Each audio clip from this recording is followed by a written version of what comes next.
नमस्कार मंडळी, आज आपण बनवणार आहोत छोले मसाला। त्यासाठी सर्वात आधी आपण रात्री छोले स्वच्छ धुवून रात्रभर भिजवून घेतलेले आहेत।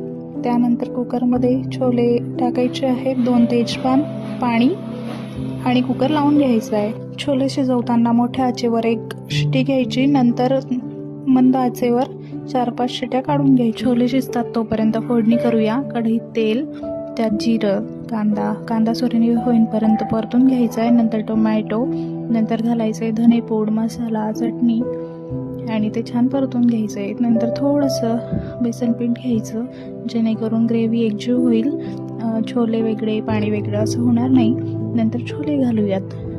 त्यानंतर ते एकत्र करून झाल्यावर चवीनुसार मीठ घालूया, मग घालूया थोडीशी कोथिंबीर आणि आपला छोले मसाला बनून रेडी आहे। तर अशाच नवनवीन आणि सोप्या रेसिपीजसाठी आपल्या चॅनलला फॉलो करायला विसरू नका।